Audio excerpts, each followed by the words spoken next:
2nd of August, the Bitcoin price closed the month of July around the area of $23,300, which is exactly where the Bitcoin price is also swinging around right now, meaning it is still getting prepared for a massive move when it decides to choose a direction. Now, will that be up or downwards? On top of all of that, the US economy enters a technical recession after reporting a negative GDP for the 2nd consecutive quarter. So if you are watching this video, make sure to watch it until the end because I will give you key insights you should know about the world's economy that may affect your investments. By the way, if you are new to the channel, I would truly appreciate if you would go down below and press the like and subscribe button. Welcome to Crypto. My name is Xavi, and in this video I will be taking a look at the Bitcoin price, where I will also be showing you exactly what I'm waiting for to enter a trade, as well as what the Bitcoin price might be doing within the upcoming days. Moreover, I will also be talking about how the fact that the US economy entered the technical recession may affect the Bitcoin price, and let you know all you need to know about it. Let's dive straight into it. Alright guys, right now I'm looking at the 4-hourly chart for the Bitcoin price. So basically we can see that the Bitcoin price closed the month of July around the $23,300, and right now we are actually, a few minutes ago we started going down. We were just around 23,000, but still $22,900. It's still around the same area where we closed the month of July, meaning the Bitcoin price didn't decide which direction to take just yet. Anyway, we are only on the 2nd of August, so it means that the Bitcoin price is coiling up for a massive movement towards the upside or towards the downside. This is still yet to be figured out, but nonetheless, everything is pretty much the same. We are in this around the same price area we've been for the past days. We are still in this parallel channel. The RSI is just below the level of 50, so nothing interesting happening either here. The only thing I could be talking about is perhaps if I open up the EMA ribbon, which basically plots different exponential moving averages going from the short term to the long term. So we can see here that the short term exponential moving average, it seems to be indicating that the Bitcoin price may be losing a bit of momentum in the short term. However, still coiling up, as I said, around the level of 23,000, which is actually pretty good. We are still making higher highs, higher lows. Otherwise, there is nothing else happening. The only thing I would like to talk about is, because I know you guys really want to enter a trade as long as the Bitcoin price chooses a direction, and so do I. So I will be waiting for a breakout. It is most likely that if we break towards the upside, well, the first confirmation we're gonna have is breaking out of this parallel channel we've been making for the past weeks. Secondly, another confluence I would like to see is breaking above the level of 24,000, perhaps 500 to 600, or perhaps just closing above this previous higher high, indicating that we are indeed breaking out. However, I would like the Bitcoin price to close a couple of candles above that level before I enter a long position. But if that happens, so let's say we close a couple of candles around here, I'll just put it just slightly above that point, and then we will have a nice potential trade, as already talked in other videos, of around 16%, because we would be targeting the area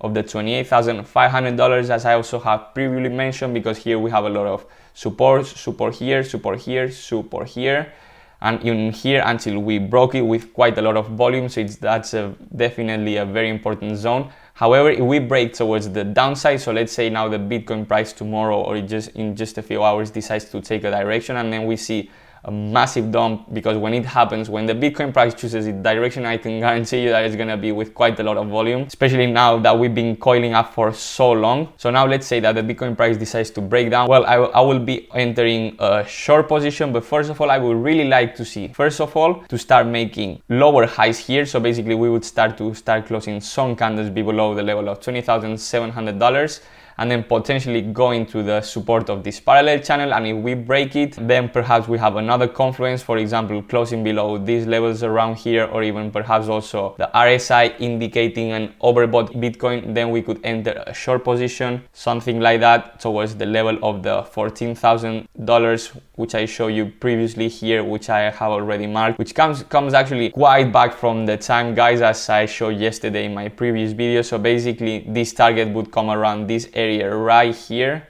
where we had a lot of support here, and actually we could even make it an area, as you know that I like doing much more than marking the zones with just a line, but instead I prefer to do it with an area. So basically we will have around all this area around here between $14,000 to even $10,000 potentially, or $12,000 potentially. So yeah, that would be our bearish target. But first of all, we will need quite some confirmations before we enter this short position. But anyway, I have given you here my both scenarios, long and short positions. So no matter what the price does, we can still enter a trade and be profitable. Second of all, and most importantly, I want to talk about this news here, or actually more than news, these facts that the US economy enters a technical recession after growth tumbles 0.9% in the second quarter, guys. So basically, this means that the US economy has entered a technical recession after reporting a negative GDP for the second consecutive quarter. So that's basically the definition of a technical recession, and that's why they call it a technical recession and not just a simple economy recession, because in this case, the expert economists from the United States, they don't really think the country is in a recession, but by definition,